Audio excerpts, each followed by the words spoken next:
One of my favorite books of all time, Chord Tone Soloing by Barrett Tagliarino, Musicians Institute. It's amazing. I have bought maybe at least 25 copies of this book and given them to my students. And they often don't bring it to the lesson. And I find that very curious because this really cuts through a lot of confusion about soloing. Well, it's just fun to read. He's a very good writer and a very good teacher. And it starts out really easy with, I love this page. And I always make up a little story. This is about playing over an A chord and a D chord. I'm going to grab a pick. So if we were in a band and we were brand new to playing music, let's say I'm going to be the chord guy and you're going to be the lead guitar guy. I've discovered the A bar chord or some sort of an A chord. I'll ask you, what note are you going to play? And my students give a variety of answers, but sometimes they say A. I'm like, that would be logical. So there's a picture of an A chord, and then there's tablature showing this note right here. And again, my students will maybe play here, here, or here, or there. I'm like, but the book says this, so just do that for now. And we have fun with that. So then we'll try that together, A chord and A note. I know, it sounds pretty basic, but this is what people actually need. They need to come back and remember this stuff and learn this. This is kind of like a building from the ground up. So it's a good course. It's going to take you somewhere. So we agree, A chord, A note. Then there's a picture of a D bar chord. All right, what note are you going to play? And the students will say different things. Sometimes they'll say D. D note goes over a D chord. All right. So the first real playing example, there's a CD that goes with the book. It's track 2. It goes whole note, A chord, D chord, A chord, D chord. And the soloist is going to play along like an A.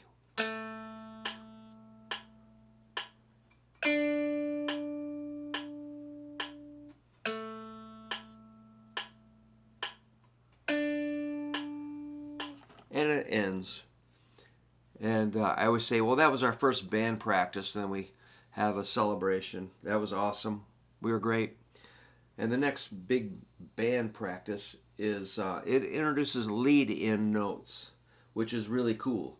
We're going to pivot off. We're going to add one more note, same chords, A to D, only we're going to pivot off of a C.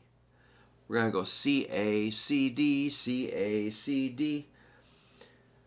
C is on 3rd string, 5th fret. So there's these lead-in notes, which are, it's pretty important to know about that. It's like 1 and 2 and 3 and 4 and 1, 2, 3, 4, 1, 2, 3, 4, 1, 2, 3, 4, 1, 2, 3, 4, 1, 2, 3, 4, 1. This time it ends on the A, which resolves to what we can assume is the root. So yeah, it's got that lead in. I'm going to take the tempo up a little tiny bit. Let's do that exercise again. I'm going to count 1, 2, 3, 4, 1, 2, 3, 4, 1, 2, 3, 4, 1, 2, 3, 4, 1, 2, 3, 4, 1, 2, 3, 4. So the C is a quarter note, and then the chord tone is a dotted half note. And that's what we're doing, is trying to play over a chord progression. versus just kind of blissing out on a scale. We're actually kind of targeting the root or something like that, or the third. So the next example on page 8, it's going to have the same kind of feel, only we're going to have different pivoting notes. It's going to be C, A, E, D, G, A, C, D, G, A. So yeah, just some, it's kind of minor pentatonic feel. I'll try it with the metronome again. 1, 2, 3. C, A, E, D, G, A, C, D, G, A. Pretty cool. So that's, we're landing on the root note of the chord, which is totally logical. The next example, we're going to target the third interval, which something, it just really appeals to my ear. We're just going to hit the third. The third of A is C sharp. It really defines it as a major chord, and it sounds very good, very good. The next, the third of D is this F sharp, 7th fret, 2nd string. So it's going to be, we're going to target C sharp and F sharp. Did I say F sharp? Yeah, okay. Let's do that. We're just going to do whole notes. And remember, the chords are going A and D and repeat. All right, here comes 1, 2, 3, 4.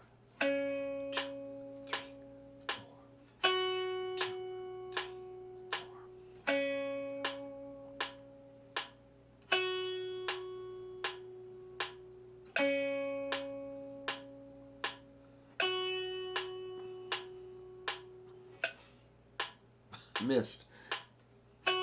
Let's resolve on the C sharp or an A chord. Good enough. Now we're going to do the lead-in notes to those thirds. Only we're going to use, I was just going to see if it's like the previous example at the top of the page. It's a little different. So instead of just landing on the thirds, we're going to lead into it. Like 1, 2, 3, 2, 3, 4, 2, 3, 4, 1, 2, 3, 4, 1, 2, 3, 4, 1, 2, 3, 4. So that's getting a little more interesting, but I like every example. And let's try that with the metronome.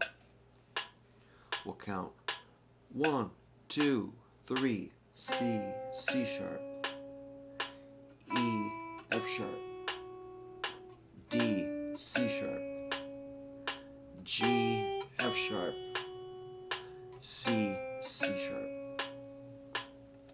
So yeah, just remember the third of A and the third of D. Those notes sound really, really good. So on the next page, he takes us up and down the old rock and roll minor pentatonic just for fun.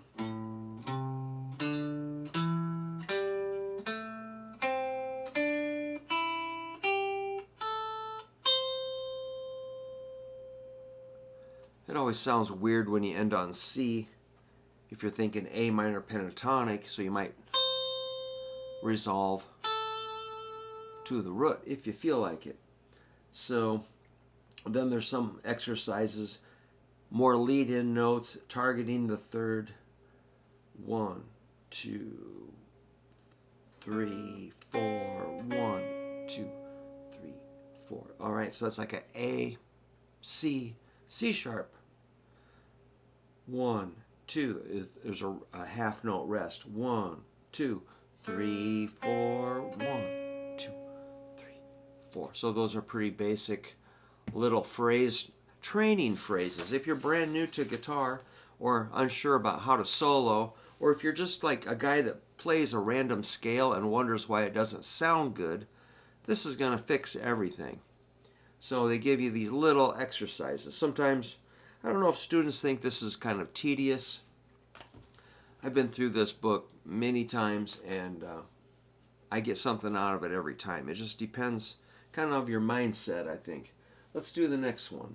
This is going to go E, D, C sharp. 1, 2. And that represents the A chord when you get to the C sharp. Let's do one more on A. I'm going to go D, C, C sharp. Very common little group of notes. 1, 2. D, C, C sharp. Very cool. Now we're going to do some D chord tone soloing. We're going to go for the third of D, the F sharp. D, E, F sharp. 1, 2. Cool. Here's another one that goes E, G, F sharp. 1, 2. Did I say A, G, F sharp? I don't know what I said. A, G, F sharp. 1, 2.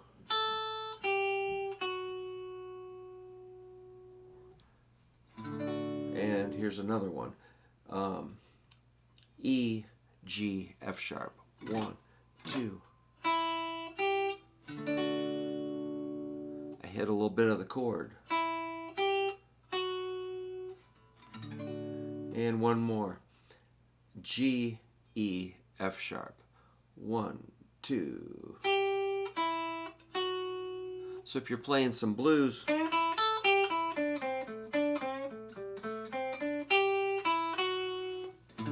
that would take you right to the D if you put it in the right way. Let's do one more. This is, again, A chord, D chord, A chord, D chord, A chord. I'm going to go 1, 2. 1, 2. 1, 2. 1, 2. 1, 2.